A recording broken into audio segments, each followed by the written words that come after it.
እና የተተረጎመ ልሳን ነው ግን የሱ ልሳን የተረጎመው ሰው የራሱ ልሳን ግን አልተረጎመም ብቻ ኤኒዌይስ ይሁት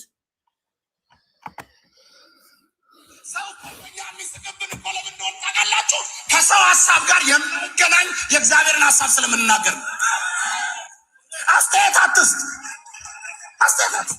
አላባጋ ያተካት አጥና ስሙ አንተ ዝም ብለህ ትቆማለህ እንዴ? ይኸው አንተ ይሰራብሃል። ይኸው ተዘጋጅ፣ አጥና፣ ጸልይ፣ ተማር፣ መንፈሳዊ ነገር ብላ ማንጃር ዱሳ ላቫርኔኒዮስ ኦኬ አንተ ጀምረህ ልሳኑ ስሙ አሁን እሺ ስሙን ላቫርኔኒዮስ አባጃንዳ ይኸው ተዘጋጅ፣ አጥና፣ ጸልይ፣ ተማር፣ መንፈሳዊ ነገር ብላ ማንጃር ዱሳ ላቫርኔኒዮስ አባጃንዳ ሳብላባ ሉባራሻጋ ላሳንጋባያ ሀባያ ሳንዳ ሻላባጋ ያሳባራሳት ያለው ኢፕራዛታ አይ አማይ አሉስ ያ ብራዛ ዋሻሊ ዳሞ ማክሮዲን በነመራጋስ ዋላ ታካሶ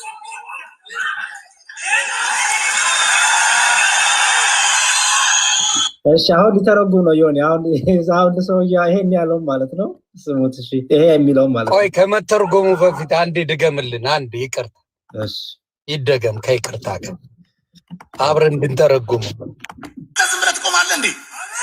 ይኸው አንተ ይሰራብሃል። ይኸው ተዘጋጅ፣ አጥና፣ ጸልይ፣ ተማር፣ መንፈሳዊ ነገር ብላ ማንጃር ዱሳ ላቫርኔኒዮስ አባጃንዳ ሳብላባ ሉባራሻጋ ላሳንዳባያ ሀባያ ሳንዳ ሻላባጋ ያሳባራሳት ያለው ኢፕራዛታ አይ አማይ አሉስ ያ ብራዛ ዋሻሊ ዳሞ ማክሮዲን በነመራጋስ ዋላ ታካሶ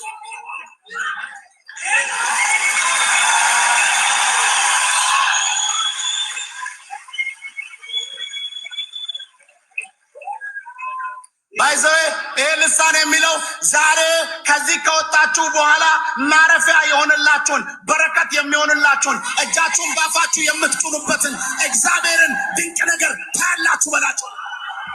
ተተረጎመ የልሳኑ ትርጉም ይሄ ነው። የሱ ግን ራሱ የተናገሩት ልሳን ግን አልተረጎመም። ኦኬ ይሄ የተናገረው አልተረጎመም ግን የሰውየውን ልሳን ግን ተረጎመ። ምን ብሎ ተረጎመው? ስሙት ልሳን የሚለው ዛሬ ባይዘይ ልሳን የሚለው ዛሬ ከዚህ ከወጣችሁ በኋላ ማረፊያ የሆነላችሁን በረከት የሚሆንላችሁን እጃችሁን ባፋችሁ የምትጭኑበትን እግዚአብሔርን ድንቅ ነገር ታያላችሁ በላችሁ። የዚህ ትርጉማት ይሄ ሁሉ እውነት ነው። እኔም ገብቶኛል እንደዛ ያለ ይመስለኛል አሁን ሳስበው። ኢማጂን እንግዲህ ይሄ ነው እንትኑ ቆይ ከዚህ ጀምሮ ያለው ማለት ነው እንግዲህ የተረጎመው ከዚህ ጀምሮ ያለው እናንተ አሰማችሁ ማንጃር ዱሳ ላቫርኔኒዮስ አባጃንዳ ሳብላባ ሉባራሻጋ ላሳንዳባያ ሀባያ ሳንዳ ሻላባጋ ያሳባራሳት ያለው ኢፕራዛታ አይ አማይ አሉስ ያ ብራዛ ዋሻሊ ዳሞ ማክሮዲን በነመራጋስ ዋላ ታካሶ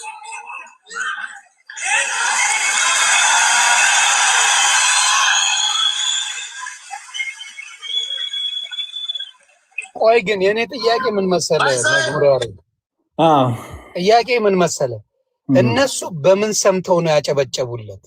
ምን ሌሎቹ ያጨበጨቡለት ለዛ ልጅ ትርጉሙን አላወቁትም አይደለ? ትርጉሙን ሳውቁ እንደዛ ቃውጤ ያርገው ማጨብጨባቸው ለምንድን ነው ያስፈልገው ስላልገባኝ አሮ ነው። ያው እንግዲህ ባለቤቶቹ ገብተው ቢወራ ጥሩ ነው እንደዚህ አይነት ነገሮች። ግን እኔ እሱም ብቻ ሳይሆን ዮኒ እስቲ ንገረን ስለ ልሳን ኦርቶዶክስ የላትም በልሳን መናገር ብለዋል። ስለሱ ነገር እስቲ ወንድማችን በደንብ አድርገህ በዲቴል ብትሄድበት። እሺ ዲያቆን መኩ ጊዜ ሲኖርህ ቤትስ እየገባው ነው ብለዋል።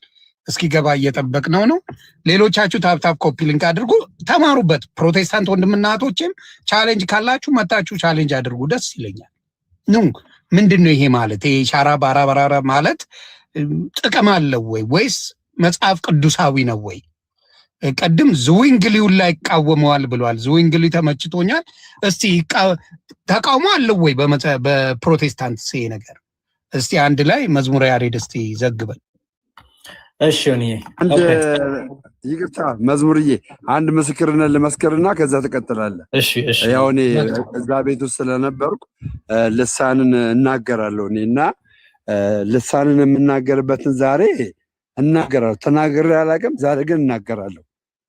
የምናገረው ምንድነው መሰላችሁ? ዮኒ እዛ ቤት በነበርኩበት ሰዓት እንግዲህ ወደ 16 ዓመት ነው የነበርኩት። ልሳን እናገር ነበረ። ከየት ነው ልሳን ያመጣው ብለህ ብትለኝ በየቸርቹ እየገባሁኝ የሆነን ሰውዬ እየሰማሁት ነው። የሆነ ሰውዬ ሲናገር እሸመድደዋለሁ። ገባ? እሸመድደውና ከዛ በኋላስ ያ ሰውዬ የሚናገረውን ነገር ደግሜ ነው መናገር ጀምራለሁ። የሰውየውን በትክክል ነው ማወራ።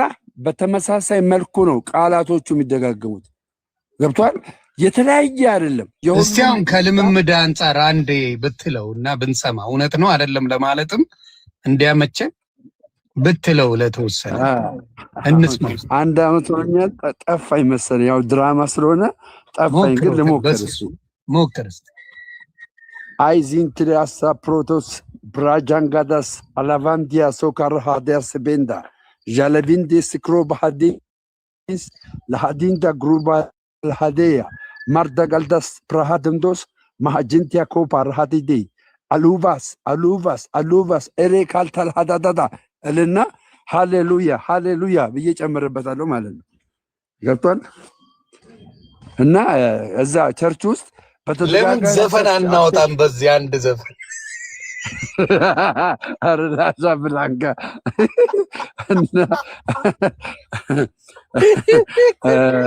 ሀዲዱ ያለው ተማሪ አስታወስከኝ።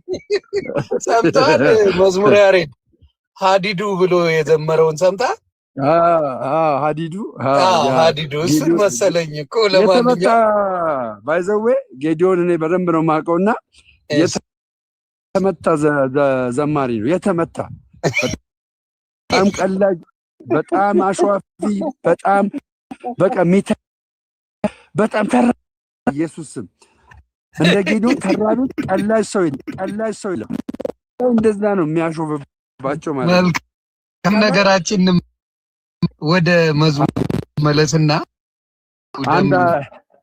አንድ ሀሳብ አለኝ። ከመዝሙሬ በኋላ እቀጥላለሁ። መዝሙር ዲያቆን ሰላም ላንተ ይሁን። ወንድምነት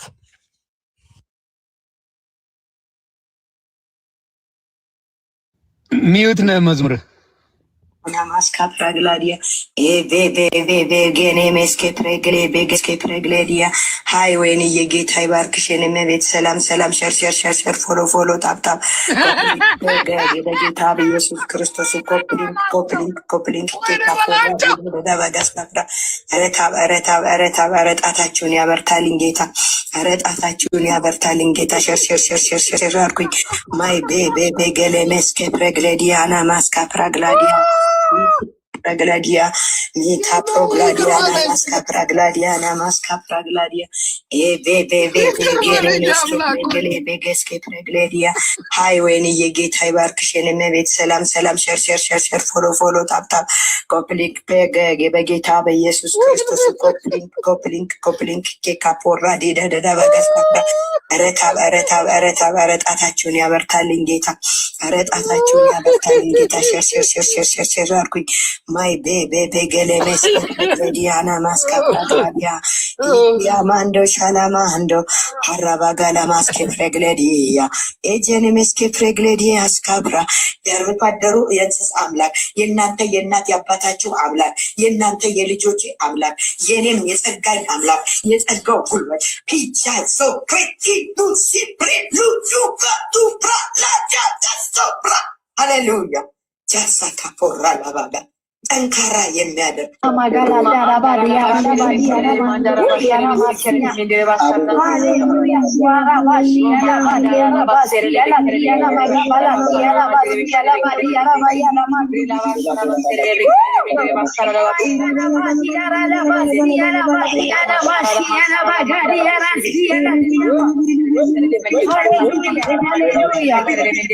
ወይኔ በላቸው በማለት እሺ እንደምታዩት እዚህ ጋር 6 ሰው አለ። 6ቱም እያወሩ ነው። ዮኒ 6ቱም እያወሩ ነው። መሀል ላይ ዋይ የሚል አለ። 6ቱም እያወሩ ነው። የሚተረጉም የለም። ምን እንደሚያወሩትም አያውቁትም። እቺ ጭራሽ መኪና እየነዳች ነው። ኦኬ ይቻላል። መኪናም እያወራች ነው። መኪና እየነዳች። ኦኬ 6ቱም እያወሩ ነው። አሁን እንግዲህ ኢማጂን 6ቱም እያወሩ ነው። 6ቱም አይደማመጡም። 6ቱም አንዳንዴ አንድ አይነት ነገር ያወራሉ። ምክንያቱም ቃላት ድግግሞሽ አሉ። በቃ ይሄ ሼሬቤሬ ዳራዳራ የሚለው ነገር ድግግሞሽ አሉ። በደንብ ሰምተው ከሆነ የቅድሟ ሴትዮ ደግሞ እናታችን ደግሞ ሰምታቸው ከሆነ ኮፒ ሊንክ አሉና ኬፔፔፔ አሉ። በዛው በኮፒ ሊንክ ድምጽ ማለት ነው። ኮፒ ሊንክ ኬፔፔፔፔ ታብ ተሸብረሸብጥ በዛው በዛች ፊደል እያዙ ማለት ነው። እና ሪሊ ይሄ መንፈስ ቅዱስ ነው ወይ ነው? ይሄ እንደዚህ ሐዋርያት ተናግረዋል ወይ ነው? እንግዲህ በመጽሐፍ ቅዱስ ያለውን አንዳንድ ነገር ላሳይ። ባይዘው መካነ ኢየሱስ ይሄን አይነት ልምምድ አትቀበልም። የማትቀበልበት ምክንያት ለምንድን ነው? ምክንያቱም በሉተሪያን ጊዜ በነ ሉተር ታይም እንደዚህ አይነት ልምምድ አልነበረም። እንደዚህ አይነት ልምምዶች ፈጽሞ አልነበሩም በነ ሉተር ጊዜ። ስለዚህ በኋላ የመጣ ነው። እነ ሉተር ይሄን አያውቁትም። አሁን የሚነገረውን ቋንቋ አያውቁትም። ኦኬ ይሄ ቡክ ኦፍ ኮንኮርድ አይ ቲንክ ቻፕተር 5 ላይ እሱን በኋላ አሳያለሁ። ግን በመጽሐፍ ቅዱስ ያለውን ላሳይ። ትንሽ ወደ ላይ አድርገው ይሁን በዛው የኛንም ስለመልስ ማለት ነው እንትኑን ርዕሱን። ኦኬ የመጽሐፍ ቅዱስ ላይ እንግዲህ ለመጀመሪያ ጊዜ ልሳን ማለት ቋንቋ ማለት ነው። በቃ አዲስ ነገር የለውም። ልሳን ጀስት ቋንቋ ላንጉጅ ነው። ኦኬ ከእግዚአብሔር የተሰጠ ቋንቋ ነው። አለቀ። ለመጀመሪያ ጊዜ እንግዲህ ልሳንን የተሰጣቸው የሐዋርያት ሥራ ምዕራፍ 2 ላይ አስቀድሞ ክርስቶስ ኢየሱስ ከማድረጉ በፊት ኃይልን እስክትቀበሉ ድረስ በኢየሩሳሌም ቆዩ ብሎ ለሐዋርያቱ ነገራቸው። ከዛ በኋላ በዓለ ሃምሳ በሚባለው ቀን በደረሰ ጊዜ ጴጥራ መጥቷል። ጴጥራን አስገባውና እንዲያውም ታይም እየተያዘልን ውይይት ብናደርግ ደስ ይለኛል። አረ በደንብ ነው የማስገባው። ብራዘርማ ያስፈልገናል። ያው ይግባ። አንድ ቁጥር የጻፈ ነው። ሜቢ ቅድም ባትሪው ማልቅ ይሆናል የወጣው። ደቂቃ እያስክን እንዲሁም በዛው ትምህርቱም ይገለጣል። ጥያቄና መልስ 30 ደቂቃ አለችኝ። ሰው በዛ መጠቀም እንችላለን። ቤተሰብ ታፕ ኮፒ ሊንክ እስከዛ ጥሩ ነው። እየገባ ነው ግን ኔትወርኩ ነው። እስከዛ ቀጥል ወንድማችን። ሌላ ፕሮቴስታንት ካለ አንድ ቁጥር ጻፍና ይግባ በዚህ ጉዳይ መዋየት የሚችል። ምክንያቱም ማነሳቸውን ሀሳብ አሁን ኦልሬዲ ካነሳው ውይይት ለሚዋይ ካለ እንትን ላይ ስለሚችል አላችሁ ከስር የምትታወቁ ጎበዝንን የምትሉ በዚህ ጉዳይ እመልሳለሁ ለምትሉ ወንድምና እህቶቼ መድረኩ እናንተ ነው፣ መግባት ትችላላችሁ። ሚኪያስ የሚባል ሰው አንድ ቁጥር ይጽፋል። ቆይ የሚታወቅ ነው ዝም ብሎ ማለት ነው። ኦኬ ኧረ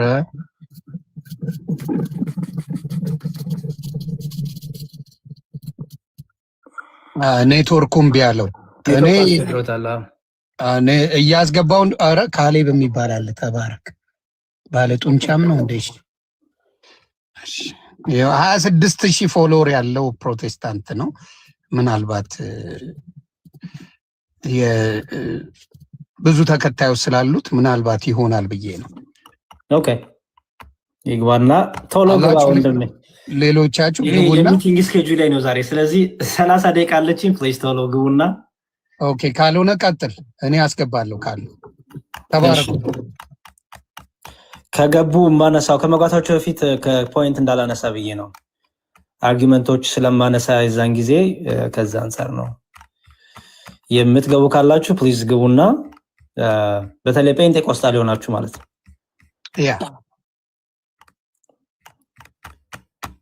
ጴንጤቆስጣል ሆናችሁ ብትገቡ፣ አንደኛ ጴንጤቆስጣል ራሱ እንደ ሙቭመንት ያንንም ኢንካሬጅ ስለሚያደርግ ብትገቡ ጥሩ ነው። አሁን የሚነገረው ልሳን በሐዋርያት ዘመንም ሐዋርያት ተናግረውታል። የተናገረው ሰው አለው ካላችሁም ትነግሩናላችሁ። መልካም።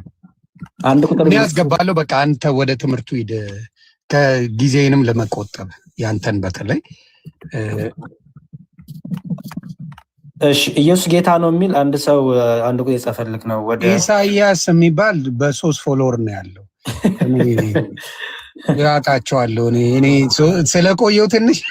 አይ ጥሩ አረክ። ለነገሩ ፕሮቴስታንትንም የሚያሰድቡን አልፈላ። አሁን ፒተር ጎበዝ ነው። ፔትራ ጎበዝ ነው። ፔትራ የሚገርም እስልምና ላይም በፊት ገና ስንመጣ ብዙ ከእስልምና ላይ አብረን ቲም አፕ አድርገን ብዙ ነገር እንትን ብለናል። አሁን መጣ ፔትራ እየሰራልክ ነው። እንኳን ደህና መጣ። ባትሪ ጨርሶ ነው ቅድም። አይ ኔትወርኩ ጥሩ አይደለም መሰለኝ ፔትራ። አሁንም ብዙ ባትሪ የለውም። ኦኬ ሰክቼ እየተጠቀምኩ ታክተው ነው። ኦኬ ወይ ትንሽም ትገባለህ ወይ ቻርጅ አድርገውና ብትገባ እንዳልኩ እኔ ፔጅ ላይ መብት ነው መግባት፣ እኔ አልከለክልም። ጎ ሄድ። እሺ በቃ ፔትራ ፉል ቻርጅ አድርግና በተወሰነ ቻርጅ አድርገውና ና እንደ እንትን እንዳይልብ ከገባ ቻርጁ በደንብ አይሰናለን። ሌሎቻችሁ ካላችሁ እስቲ አንድ ቁጥር ጻፉና ቻርጅ እያደረኩ ስለሆነ አለው የተወሰነ ያስኬደኛል። ችግር የለውም። ቀጥ ነው። እሺ ፐርፌክት። ደቂቃ ያዝልንና ዮኒ የልሳንን እንትን እንግዲህ ምን ያህል ደቂቃ እያዝልን ፔትራ? ምን ያህል ይሁንላችሁ? ምንም ችግር የለውም። 5 ሚኒትስ የመጀመሪያ መግቢያ፣ ከዛ በኋላ እሱ ያነሳቸውን ደግሞ እንዲሁ 5 ደቂቃ ተሰጥቶን ደግሞ እንትን እናደርጋለን። ከዛ ጥያቄ እናመስ። ያ 5 ትፈቅዳለህ ፔትራ? ይቻላል። ኦኬ መልካም። ስለዚህ 04 ነው ከ05 ብዬ ይዘዋለሁ። ከ10 ላይ ታቆማለህ። መዝሙረ ቀጥል። እሺ ታንኪ በጣም እኔ እግዚአብሔር ይስጥልን። በስመ አብ ወወልድ ወመንፈስ ቅዱስ አሐዱ አምላክ አሜን። እግዚአብሔር መንፈስ ቅዱስ ለእኔም ለእናንተም ለወንድሞቻችንም ለሚዋዩትም ለሚሰሙትም ሁሉ ጥበብ ማስተዋልን ይግለጥልን። መንፈስ ቅዱስ ከኛ ጋር ሆኖ የምንጠቀምበት የምንማርበት ዲስከሽን ያድርግልን። ወንድሜንም እኔንም እግዚአብሔር ይርዳን። እሺ ልሳን ነው እንግዲህ ልሳን ማለትም ማለት ነው የዛሬ ርዕሳችን ልሳን የሚል ነው። ልሳን በመጽሐፍ ቅዱስ ቋንቋ ማለት ነው። በቃ አለቀ። ልሳን ምንም አዲስ ነገር የለውም፣ ቋንቋ ማለት ነው። ለመጀመሪያ ጊዜ ያንን ቋንቋ የተገለጠለት የተሰጣቸውም ሐዋርያት ናቸው። ሰጪውም እግዚአብሔር ነው፣ የተቀበሉትም ሐዋርያት ናቸው፣ ኤክስፒሪየንስ ያደረጉትም ሐዋርያት ናቸው። የሐዋርያት ሥራ ምዕራፍ 2 ላይ እንዲህ ይላል፣ እንደ እሳትም የተከፋፈሉ ልሳኖች ታዩአቸው ይላል። በእያንዳንዳቸውም ላይ ተቀመጡባቸው፣ በሁሉም መንፈስ ቅዱስ ሞላባቸው፣ መንፈስም ይናገሩ ዘንድ እንደተሰጣቸው በሌላ ልሳኖች ይናገሩ ጀመር ይላል። በሌላ ልሳኖች ማለት ነው ሲል እዛው ከታች ላይ ይላል፣ ከሰማይም በታች ካሉ ሕዝብ ሁሉ በጸሎት የተጉ አይሁድ በኢየሩሳሌም ይኖሩ ነበር። ይህም ድምፅ በሆነ ጊዜ ሕዝብ ሁሉ ተሰበሰቡ። ለበዓል ሄደው ነበረ። ምንድነው የበዓለ ሃምሳን በዓል ለማክበር ሄደዋል። ብዙ ሰዎች ናቸው የተሰበሰቡት። ስለዚህ ሐዋርያቱ ሲናገሩ ያንን ቋንቋ የተሰጣቸውን አዲስ ቋንቋ ወይም ሌላ ልሳን ይለዋል፣ አዲስ ቋንቋ ማለት ነው። ሲናገሩ ተሰበሰቡ። ድምፅ ሰምተዋል፣ የሆነ ቃላት ሰምተዋል፣ ተሰበሰቡ። ከዛ በኋላ እንግዲህ ሊፈቱልን ነው ሰዎቹ ራሳቸው። እነዛ ሌላ ልሳን የተባሉት ምን አይነት ልሳን ነው ሲል ምን ይላል? እያንዳንዱ በገዛ ቋንቋው ሲናገሩ ይሰማ ስለነበር የሚሉትን አጡ ይላል። ሌላ የተባለው ለሐዋርያቱ ነው። ለሰሚዎቹ ግን ለካ ሌላ አይደለም። ምክንያቱም በገዛ ቋንቋቸው ይናገሩ ስለነበረ ሰምተው ምን አላቸው ይላል? ገረማቸው። የሚሉትን አጡ ይላል። ተገረሙ። ለምን ተገረሙ? ይኸው ተገርመውም ተደንቀውም እንዲህ አሉ፣ እነሆ እነዚህ የሚናገሩት ሁሉ የገሊላ ሰዎች አይደሉምን? እኛ እያንዳንዳችን የተወለድንበትን የገዛ ቋንቋችን እንዴት ከነሱ እንሰማለን አሉ። አስተውሉ ክርስቲያኖች፣ እነዚህ ሰዎች ተሰብስበው ሲመጡ የሰሙት የገዛ ቋንቋቸው ነው። የእያንዳንዳቸውን ቋንቋ እየተናገሩ ነው ሐዋርያት። ሐዋርያት ግን የገሊላ ሰዎች ናቸው። በዛ ጊዜ የላንጉጅ ክላስ የለም፣ በዛ ጊዜ ምንም የለም፣ የቋንቋ ትምህርት ቤት የለም። ይልቁንም እግዚአብሔር መንፈስ ቅዱስ ባወቀ ወንጌል ይሰራጭ ዘንድ ወንጌል ለዓለም ሁሉ ይደርስ ዘንድ የዓለምን ሁሉ ቋንቋ ለሐዋርያት ገለጠላቸው። መንፈስ ቅዱስ ሲወርድ ያለ ዓላማ ያለ መልእክት አይወርድምና፣ ስለዚህ ዓላማው ትልቁ አቺቭ ሊያደርገው የፈለገው እግዚአብሔር ምንድነው? በዓለም ሁሉ ወንጌል ይደርስ ነው። ስለዚህ እኛም እያንዳንዳችን የተወለድንበትን የገዛ ቋንቋችንን እንዴት እንሰማለን አሉ። የጴርጤና ደግሞ የተሰበሰቡት ሰዎች ይሁት እዚህ ጋር የጴርጤና፣ የሜድ፣ የኤሌማጥም በሁለት ወንዞች መካከል ያሉ የይሁዳ፣ በቀጰዶቅያም ያሉ፣ በጳንጦስም በእስያም ያሉ፣ በፍርግያም በጵንፍልያም ያሉ፣ በግብዝም በቀሬናም በኩል ባሉት በሊቢያ ወረዳዎች የምንኖር በሮሜም የምንቀመጥ አይሁድም ወደ ይሁዲትም የገባን የቀርጤስና የአረብ ሰዎች የእግዚአብሔርን ታላቅ ስራ በልሳኖቻችን ሲናገሩ እንሰማለን ይላል። በምን? በልሳኖቻችን ማለት በቋንቋችን ማለት ነው። ስለዚህ ሁሉም ተገርመውም አመንተውም እርስ በርሳቸው እንዲያሉ ይላል። ስለዚህ ለመጀመሪያ ጊዜ ልሳንን ኤክስፒሪየንስ ያደረጉት ሐዋርያት ናቸው። ኤክስፒሪየንስ ያደረጉትም በመሬት ላይ በምድር ላይ የሚነገር ቋንቋ ነው ኤክስፒሪየንስ ያደረጉት። ያም እግዚአብሔር ያደረገበት ምክንያት ለምንድን ነው? ወንጌል እንዲደርስ በዓለም ሁሉ ሁለት ሆነው ስለሚበተኑ የእግዚአብሔርን ቃል እንዲያስተምሩ በቃ አለቀ። ምክንያቱም ያ ወንጌል ለዓለም ሁሉ መድረስ ስላለበት። ታዲያ ቆሮንቶስ ቤተክርስቲያን እንዴት ተፈጠረው ነው? ስንት ደቂቃ ነው ያለኝ? ያው ላይ 1:30 ኦኬ እሺ አንደኛ ቆሮንቶስ ብዙ ጊዜ ይነሳል። አንደኛ ቆሮንቶስ ምን ይላል? ፍቅርን ተከታተሉ፣ መንፈሳዊ ስጦታንም ይልቁንም ትንቢት መናገርን በብርቱ ፈልጉና በልሳን የሚናገርስ ለእግዚአብሔር እንጂ ለሰው አይናገርም ይላል። ኦኬ ምን ማለት ነው? በልሳን የሚናገር ለእግዚአብሔር እንጂ ለሰው አይናገርም ሲባል በቃ እንዲያው የሚናገረው ቋንቋ ነው የሆነ አዲስ ሌላ ቋንቋ ለሐዋርያቱ ከተሰጠው ውጪ ማለት ነው። ኦኬ ውጪ ከሆነ እንግዲህ በኋላ ፔትራ ወንድሜ ያሳየናል። አሁን የሚነገረውን ቋንቋ እገሌ ተናግሮታል ብሎ ሊያሳየን ይገባል። ታዲያ በልሳን የሚናገርስ ለእግዚአብሔር ነው እንጂ ለሰው አይናገርም ሲል ምን ማለት ነው ሲባል፣ አዎ ያ የሚናገረው ሰው ለምሳሌ እኔ ግሪከኛ ልናገር እችላለሁ። ኦኬ ግሪከኛ ልናገር እችላለሁ። ግሪከኛ የምናገረውን ነገር ግሪከኛ ተናጋሪ ባልሆነበት ህዝብ መካከል ብናገር ኦኬ አዎ ያን ቋንቋ የሰጠኝ እግዚአብሔር ነው። በዛ ቋንቋ ከእግዚአብሔር ጋር ልናገር እችላለሁ። ምክንያቱም ግሪከኛ በማይናገር ሰው ማለት ብናገረው ምን ዋጋ አለው? ኦኬ የሚያስተውለው የለምና በመንፈስ ግን ምስጢር ይናገራል። እውነት ነው። ትንቢትን የሚናገር ግን ለማነጽና ለመምከር ለማጽናትም ለሰው ይናገራል። በልሳን የሚናገር ራሱን ያንጻል፣ ትንቢት የሚናገር ግን ማህበሩን ያንጻል። ሁላችሁ በልሳኖች እንድትናገሩ ወድ ነበር፣ ትንቢትን ልታናገሩ ግን ከዚህ ይልቅ ወዳለሁ። ማህበሩ ይታነዘ፣ ንግግሩ ባይተረጎም በልሳኖች ከሚናገር ትንቢትን የሚናገር ይበልጣል። ማህበሩ ይላል። ማህበሩ ያለው ምንድነው የሚለውን በኋላ መለስበታለሁ። እግዚአብሔር ይስጥልኝ። ደቂቃ አለቀች። 5 ደቂቃ ለካ ትንሽ ናት። እሺ ታንክ ዩ።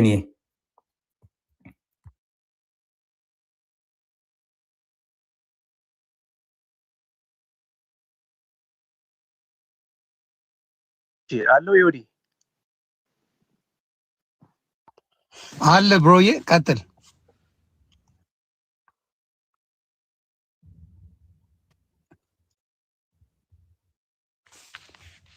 ፔትራ አለ። አመሰግናለሁ። አዎ እሰማለሁ።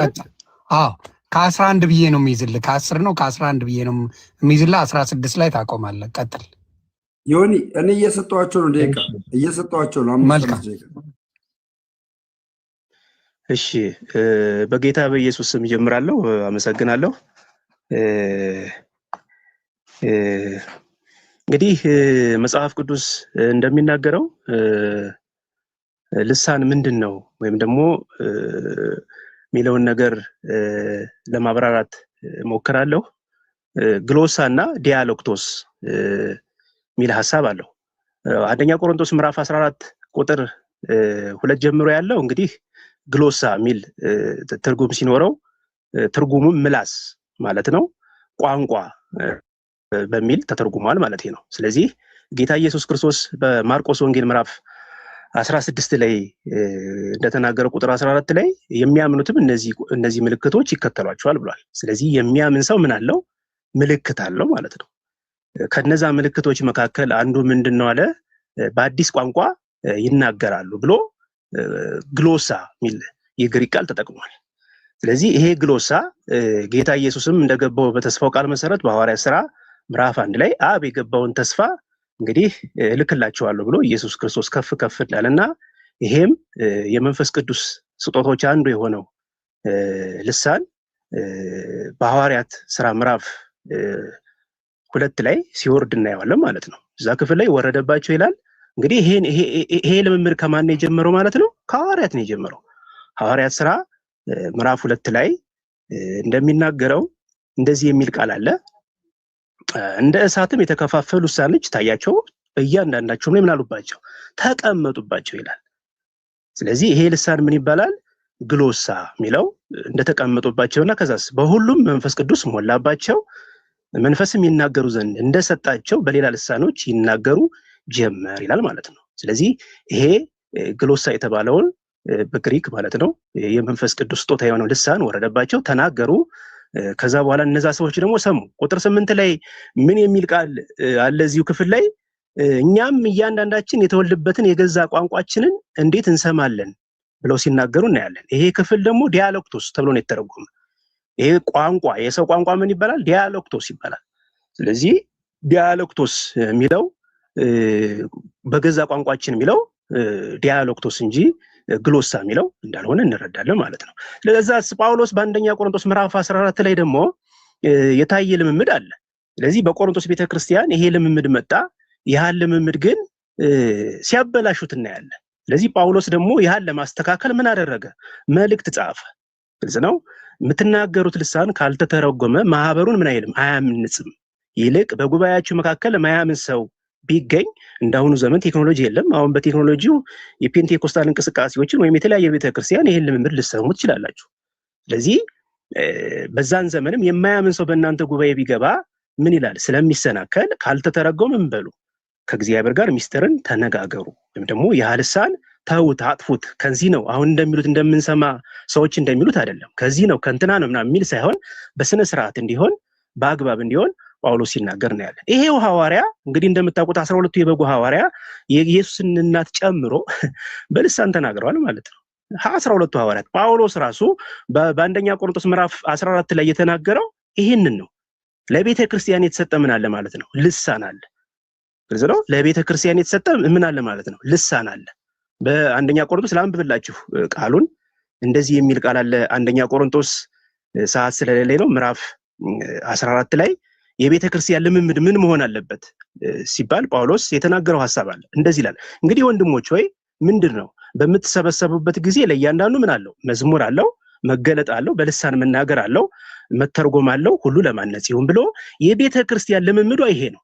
ያያችሁ፣ የቤተ ክርስቲያን ልምምዷ ልሳን አለ። ስንሰበሰብ እንዘምራለን፣ እንማራለን። ከዛስ በልሳን የሚናገር ካለ መልእክት ካለው ያ የሚተረጎም ከሆነ ይተረጎማል፣ ማይተረጎም ካልሆነስ ዝም እንዲል ይደረጋል፣ ከእግዚአብሔር ጋር ይነጋገራል። ነገር ግን ይሄ ልምምድ በቤተ ክርስቲያን በሐዋርያት ዘመን እንደነበረ ጳውሎስ ራሱ ከሁላችሁ በልሳኖች እናገራለሁ እግዚአብሔርንም አመሰግናለሁ ብሎ ሲናገር እናያለን። ለቤተ ክርስቲያን የተሰጠ ምን አለ ማለት ነው? ልሳን አለ። በሐዋርያት ሥራ ላይ የተገለጠው የወረደባቸው ልሳን አለ። ያ ቃል ተተርጉሞ ወንጌል ሲናገሩበት እናያለን። ለቤተ ክርስቲያን ደግሞ እግዚአብሔር ጉባኤውን ለማነጽ ማህበሩን ለማነጽ ደግሞ የሰጠው የቤተ ክርስቲያን ልምምድ እንዳለ በአንደኛው ቆሮንቶስ ምዕራፍ 14 ጀምሮ በደንብ ተብራርቶ እናገኘዋለን ማለት ነው። አመሰግናለሁ። እሺ ታንኪዩ በጣም እግዚአብሔር ይስጥልን። ደቂቃዬን አንዴ እሺ ደሜ የሆነ ነገር ልከፍት ስለፈለኩኝ ነው።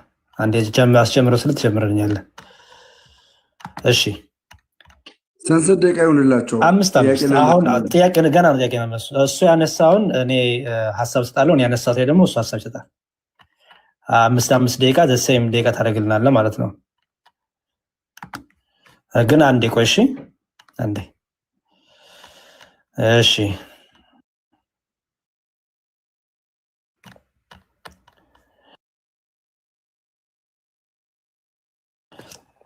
ጥሩ አስጀምርልኝ እንደሚዋ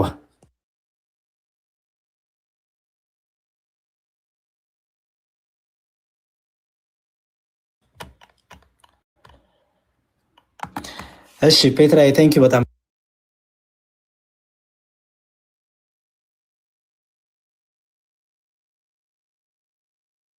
ይስጥልኝ። እንግዲህ ፔትራ ቋንቋ ነው። ቋንቋ ሁለት አይነት ቋንቋ ነው፣ ሶስት አይነት ስንት አይነት ቋንቋ ነው ያለው በመጽሐፍ ቅዱስ? ልሳን የተባለው እኔ ስታንዴና እምነቴ ምንድነው? አንድ ቋንቋ ነው። በቃ አለቀ። እሱም የሰው ቋንቋ ነው። ተናጋሪ ያለው ሰሚ ያለው ቋንቋ ነው። ግን ተናጋሪ ያልሆኑ ሰዎች እግዚአብሔር መንፈስ ቅዱስ ሲገልጥላቸውና ያንን ቋንቋ ይናገራሉ እንጂ የሚናገሩት ቋንቋ የመላእክት ቋንቋ ወይ ደግሞ በምድር ላይ ተናጋሪ አይደለም። የኔ ስታንድ ይሄ ነው። ጴጥራ ስታንዱን ክሊር ቢያደርግልኝ ስላልገባኝ ማለት ነው። ምክንያቱም መጨረሻ ላይ ለሐዋርያቱ የወረደው እኮ የሰው ቋንቋ ነው። ሰው የሚሰማው ሰው የሚናገረው ቋንቋ ነው የወረደው።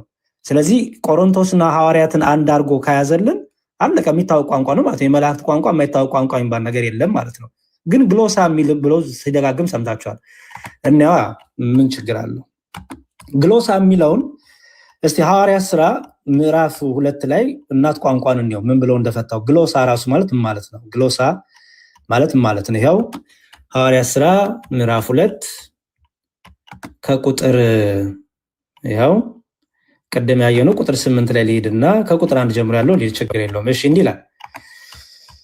ይኸው when the day of Pentecost had come they were all together in one places ይልና ከዛ እዩት And suddenly there came from a heaven a noise like a violent rushing wind and filled the whole house where they were sitting. More now milon no kaza ቁጥር 3 ላይ ሚላል and there appeared to them tongue ይላል okay tongue ወይም glossy ያው glossy ይላል okay glossy ይላል glossy ሚለውን strong word-ን ስታዩት ሲተረጎም ምንድነው ይላል ይሄው glossy ይልና tongue ነው okay implication ምንድነው ይላል a language ይላል okay especially a language not naturally acquired አዎ በትምህርት የምታገኘው አይደለም ቁጭ ለትምህርት የገብተ የምታገኘው አይደለም ከእግዚአብሔር ዘንድ የሚሰጥ ነው okay glossa tongue used on flowing speech ይላል figuratively speaking inspired by God like the evidence of tongue speaking supplied by the Lord in the book of Acts to demonstrate the arrival of the new age of the covenant አያችሁት አዲሱን ኪዳን ወደ ሰዎች እንደመጣ ለማድረስ መልእክቱን ለማድረስ አዲሱን ኪዳን ለመስበክ የተሰጠ ቋንቋ ነው ይላል ግሎሳ የሚለው ይሄንን ግሎሳ የሚለውን ቃል ቆሮንቶስ ላይ ያለውንም ይሄን ነው የሚጠቀመው እንዲሁም ቆሮንቶስ ላይ ይሁት አንደኛ ቆሮንቶስ ምዕራፍ 14ንም ራሱ ሲያመጣው ይሄንን ግሎሳ የሚለውን ከምን ጋር ያገናኘዋል ከሐዋርያት ሥራ ምዕራፍ 2 ጋር ያገናኘዋል ለምሳሌ አንደኛ ቆሮንቶስ ምዕራፍ 14ን እንየው ይሄው ምን ይላል እቺኑ ግሎሳ የምትለውን ቃል ይተከማል ነው ያው pursue love yet desire ፍቅርን ፈልጉ ትንቢትን ይልና ከዛ እዩት for one who speaks in tongue ይላል ይሄው ግሎሳውን ያስቀምጣው ነው okay በልሳን ለሚናገር ነው ቆሮንቶስ አሁንም ሐዋርያት ሥራ ላይ ያለችውን ቃል ነው የሚጠቀመው ግሪኩ ትርጉሙን ስትመቱት ስትነኩት ይላል ይሄው እዩት እንዲሁም ሪፈር ያደርጋል እዩት tongue used on flowing speech ይልና inspired by God like the evidence of tongues speaking supplied by the Lord in the book of Acts ይላል የሐዋርያት ሥራ የተነገረው ያ ቋንቋ ይላል ቆሮንቶስ ላይ ያለው ስለዚህ ግሎሳ የሚለው ሐዋርያት ሥራ ላይ ያለው ቆሮንቶስ ላይ ያለው አንዱ ነው ማለት ነው ምክንያቱም ያንኑ ቋንቋ ሪፈር ስለሚያደርግ ይሄ ብቻ ነው አይደለም ራሱ ቆሮንቶስ 12 ላይ ይሄንኑ ቃል ታገኙታላችሁ አንደኛ ቆሮንቶስ ምዕራፍ 12 ቁጥር 10 ላይ አሁንም ያችኑ ቃል ይደግማታል አንደኛ ቆሮንቶስ ምዕራፍ 12 ቁጥር 10 ላይ ምዕራፍ 12 ቁጥር 10 ያው ምን ይላል ይሁት ያው and to another the faithing of miracles and to another prophecy and to another distinguish of spirits to another kinds ይልና tongues ይልና ይሄው ግሎሳን ብሎ ነው ያስቀምጠው okay እሷንም ስትነኳት በምን ይተረጉማል ድጋሚ ይሄው መልሶ አሁንም ሐዋርያት ሥራ የተገለጠው ላይ መጥቷል okay ይሄው እንዲሁም 120 ቤተሰብ የተቀበሉ ይላል ሐዋርያት ሥራ ምዕራፍ 2ን ያመጣዋል ድጋሚ አሁን ስለዚህ ቆሮንቶስ ላይም ሲነገር የነበረው በሐዋርያት ሥራም ሲነገር የነበረው ያ ሐዋርያት የተናገሩት ነው ብሎ ቅዱስ ማን ነው የግሪኩ እናት ቋንቋው የሐዋርያት ሥራን እየጠቀሰ ቆሮንቶስ ላይ ያለው ልሳን የሚለው ማን ነው ጳውሎስ የሐዋርያት ሥራ ላይ የተነገረው ነው እንጂ አዲስ ቋንቋ ወይ ደግሞ ፕሮቴስታንቶቹ ወይ ጴንጤቆስጣሎቹ እንደሚሉን ሌላ ሰው ተናጋሪ ሌለው ሰሜ ሌለው እንደው የመላእክት ቋንቋ ነው የሚል ትርጉም የለውም ሶሪ ደቂቃ አልቋል ለካ እግዚአብሔር ይስጥልኝ ይቅርታ በጣም thank you በጣም thank you እናመሰግናለን እንግዲህ ያሬድ እንደሰማችሁት በገዛ ፒሲው በትምህርት የሚገኝ ቋንቋ እንዳልሆነ አረጋግጦልናል አያችሁ ከማን ነው አለ ከመለኮት የሆነ ከእግዚአብሔር የሆነ እንደሆነ ሐዋርያት ሥራን ምዕራፍ 2ን ጠቅሶ በደንብ አድርጎ በራሱ እንግዲህ የማን ቋንቋ እንደሆነ ተምረህ የምታገኘው አይደለም ቴንክ ዩ ወንድማችን ውይይቱ እኮ በማለት እዚህ በላይ መሄድ አለበት ብዬ ማለስብ ቴንክ ዩ እግዚአብሔር ጳውሎስ ከሁላችሁ ይልቅ በልሳኖች እናገራለሁ እግዚአብሔር እናመሰግናለሁ እንዳለው ነው እግዚአብሔር ነው የምናመሰግነው አያችሁ ተምረህ የምታገኘው አይደለም የሚል ራሱ ወንድማችን ያሬዶ ማስረጃ ይዞ መጥቷል ከየት ነው ግን ይሄ ሐዋርያት ሥራ ምዕራፍ 2ን ጠቅሶ ከማን እንደሆነ ከመንፈስ ቅዱስ እንደሆነ ሰምታችኋል ማለት ነው ይሄ ነው እንግዲህ ተምራችሁ የምታገኙት የሆነ ሀገር ቋንቋ ሄዳችሁ ተወላችሁ ምናምን የሚል ሳይሆን ከማን የሆነ ከመንፈስ ቅዱስ የሆነ መጀመሪያ ጊዜ ይሄ ልሳን ወርዶ ወይም የመንፈስ ቅዱስ ስጦታ ወርዶ ተግባራዊ የተደረገው እንደ እግዚአብሔር አሰራር ምክንያቱም አሰራር ልዩ ስለሆነ እግዚአብሔር ስለሆነ እንደወደደ የሚሰራ እነዛ ሰዎች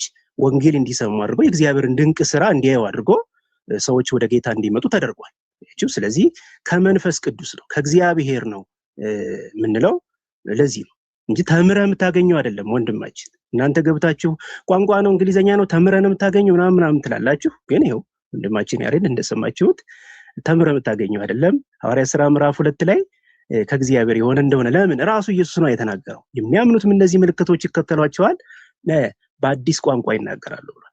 አያችሁ እግዚአብሔር ምን የሚለው የሚሰጠው ቋንቋ ማለት ነው። ስለዚህ ይሄ ቋንቋ በእነሱ ቤተክርስቲያን አለ ወይ ቢባል የለም፣ እኛ ጋር ግን አለ። የጳውሎስ ቤተክርስቲያን የሐዋርያት ቤተክርስቲያን ቅርጿ ምንድነው? አምልኮዋ ምንድነው ከተባለ በሐዋርያት በአንደኛ ቆሮንቶስ ምዕራፍ 14 ቁጥር 26 ላይ እንደሚናገረው መዝሙር አለው፣ ከዛስ የእግዚአብሔር ቃል ይነገራል፣ ከዛስ በልሳን መናገር አለው፣ ከዛ በኋላስ በልሳን የተነገረው ደግሞ ይተረጎማል፣ ትንቢት መናገር አለው። እቺ ናት ቤተክርስቲያን። እቺ ቤተክርስቲያን አለ ወይ በእነ ያሬድ ቢባል የለም። ሐዋርያት የማያውቋት ቤተክርስቲያን ናት። አያችሁ ሰይጣን ሆን ብሎ ይሄ በቤተክርስቲያን አሁን ባለችው በእኛ ቤተክርስቲያን በእነ ጳውሎስ ዘመን እንደነበረው በእነ ጴጥሮስ ዘመን እንደነበረው ዛሬም በእኛ አለ። እነሱ ጋር ግን ስለሌለ የሰው ቋንቋ ነው፣ የሰው እንደዚህ ነው ምናምን፣ አንዳንዴም ከዚህ እንትን ነው ከአጋንንት ነው የተባለ ስንሰደብ ነበር። ወንድማችን በገዛ በራሱ ቤት እንግዲህ እንደምታዩት ተምረ የሚገሰለው ሳይሆን በሐዋርያት ሥራ ምዕራፍ 2 ላይ ለምን መንፈስ ቅዱስ እግዚአብሔር በኢዩኤል እንደተናገረው ከመንፈስ ያፈሳሉ እንዳለው መንፈስ ቅዱስ መጣ፣ ሐዋርያት ተናገሩት። አያችሁ ሐዋርያት ተናገሩት። ከዛ በኋላስ ብዙ ሰዎች ወደ ጌታ ሲመጡ እናያለን። ይሄም ልሳን ደግሞ ቤተክርስቲያን ውስጥ ምን ያደርጋል አለ። ምን እያደረገ እንደ ትንቢት ያ ልሳን ካልተተረጎመ ምን አንልም እኛ ዝም እንላለን። ግልጽ ነው። ከተተረጎመስ እንናገራለን። ምን ስለሆነ? መታነጫ ስለሆነ፣ ትንቢት ስለሆነ። አያችሁ ምን ስለሆነ? የእግዚአብሔር ስጦታ ስለሆነ ማለት ነው። ሄዳችሁ በቃ በደንብ አድርጋችሁ ቼክ አድርጉት። ሐዋርያት ሥራ ላይ ወረደ፣ እግዚአብሔር ስራውን ሰራ። በአንደኛ ቆሮንቶስ እንደጋር ምዕራፍ 14 ላይ ደግሞ ለቤተክርስቲያን ተሰጥቶ በዛች ቤተክርስቲያን ውስጥ ይሄ የጸጋ ስጦታ ይሄ ልሳን ምን ሲያደርግ እናያለን? ሲሰራ እናየዋለን ማለት ነው። አያችሁ አይደለ? ስንሰበሰብ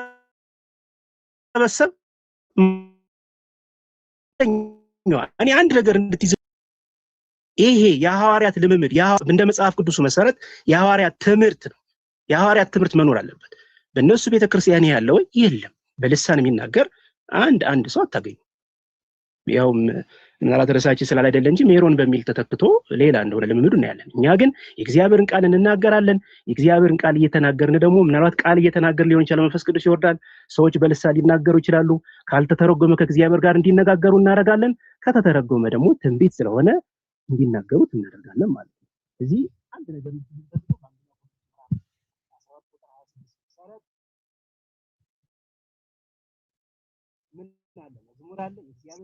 ፔትራይ ድምጽ ታፍኗል። እሰማለሁ። እኔ ጋር ይሰማል። አሁን ቀጥል ሰከንድ ይጨምርላል። ችግር የለውም ጨርስ። ኦኬ መዝሙሬ። ስለዚህ በልሳን የተነገረው ምን መደረግ አለበት ማለት ነው? መተርጎም አለበት። ካልተተረጎመስ ከእግዚአብሔር ጋር እየተነጋገረ ይቀጥላል። ጳውሎስም ልሳን ተናግሯል፣ ጴጥሮስም ተናግሯል። የኢየሱስ እናት በዛ ነበረች ተብሎ አብራ እሷም ልሳን ተናግራለች። ምናልባት እንዲህ ብሎ ባይናባት የተስፋው መንፈስ ዛሬም ይሰራል። ዛሬም በኢትዮጵያ የወንጌል አማኞች አለ። ስለዚህ እናመሰግናለን ጌታን። ተባረኩ። እሺ ታንኪ በጣም ደሜዋ ደቂቃ ስጠናው ለጥያቄና መልስ 7 ደቂቃ በቂ ነው።